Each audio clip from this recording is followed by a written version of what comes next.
Mr. Walker asks us, is the Chieftain vest a historically inspired garment like the ghillie shirt, or is it historically accurate? And the answer to this is pretty obvious, but we can elaborate. Sure. The Chieftain's vest, aka what's the other one that there's another maker that does a very, very similar vest and calls it something slightly different. Is it a hunting vest or something, or no? Woodsman's? I forget. Frontier vest. Yeah. That was it. Is it historically accurate? No. It's fantastical to look like, it might have looked like it's old-timey looking clothing, but it's made up in a very similar way to the way that the what's it called? Ghillie shirt, Jacobite shirt, yeah. Highland shirt. Yep. Is there any history to it? No. I actually called the manufacturer, the tailor over in Glasgow, and asked them, "Hey, how far back does this thing go?" And they weren't quite sure. They just said, probably, like they have an in-house historian who does all kinds of stuff with them as well. And they said, probably 1970s, not much further back than that. It is a costumey kind of thing. The Highland shirt, we think, goes back to about the 1950s. Yeah. So there was some, brigadoonery, perhaps. That's a load of brigadoonery. That's indeed. What that is. That should be a word. It is now. Yes. So yeah, it's a newer thing, but with Outlander and all the fantastical type costumes and things like that aren't historically accurate. Is it something that should be poo-pooed and not done? Yes. Or Erik says yes. Or is it something that's just a new tradition?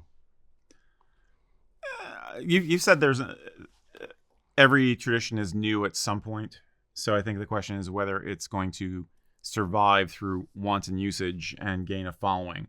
I feel like it's still very much a niche thing, if you will. Yeah. The more sometimes I see guys picking it up for a wedding, or using it for some kind of more costumey look or something to wear to a festival, but it's not nearly as popular as you would think it would be if it were becoming new traditional dress.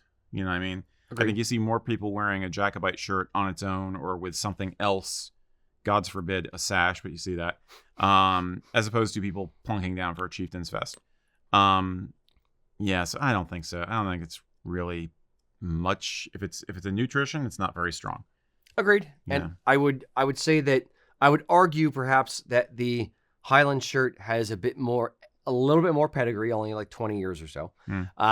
And number two, it's a little bit more, I hate to use the term accepted, but it's a little bit more widely used, widely seen. Yeah. Because it's for generally people in the diaspora to go to festivals or Ren fairs, right, or, Comic-Cons or things like that. Anything where it's a costumey kind of for event. Fun. Correct. Casual fun. Correct. Yeah. Casual. It's also the price point. So a Highland shirt, you're looking at $50, $60 versus maybe, a couple $100 for a Chieftain's vest. It's a little bit more money. I think that's part of the reason why. And I think that essentially it's the same audience. I think the concentric circles fully overlap.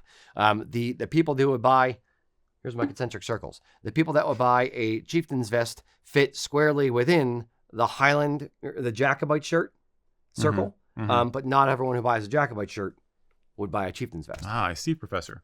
Oh, yes. This is going to be on this quiz? It's going to be on the quiz on Friday, Damn, yes. Okay. Wait, it is Friday. Pop quiz, hot shot. Yeah. Ironically enough, the provenance, if you will, of Chieftain's vest is weirdly older because it is basically somebody got the bright idea of taking a regulation doublet, a military-esque piper's doublet, and just cutting the sleeves off, which is ironic because that both those garments way back in time originally go to 17th century doublets where the sleeves were actually looped on with ties. Yep. So the sleeves were actually separate, so you would take them off when you wanted to. It's odd. It's odd. I actually used one of the Chieftain's vests from inventory for my Farby costume that I used for the History of Christmas in Scotland video. for my 17th century Cromwellian Roundhead-esque outfit. I took a chieftain's vest and put it on like a doublet, and then folded it back so you couldn't see the buttons, and tied it shut and everything. And it's like, it worked. Close enough. Yeah. If you didn't look too close.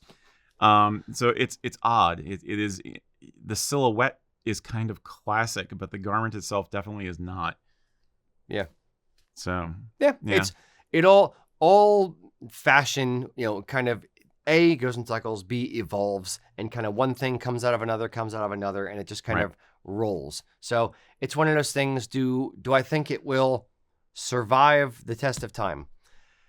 Sure, in a weird niche kind of way, maybe. Will it ever become like the main thing you see guys wearing at weddings? No, never. Will it become the main thing you see guys wearing to Ren fairs and stuff like that?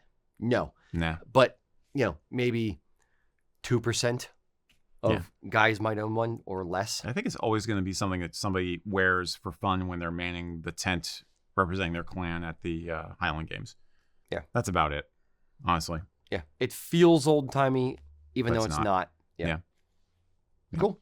So what do you think? Has the Chieftain's vest, has the Highland shirt become part of Highland wear? Or is it still just some kind of fantastical garment that you would never, ever wear? Let us know down in the comments. Remember, if you like this content, please subscribe to our channel and ring the bell so you get notifications every time we come out with a new video. Thanks, guys.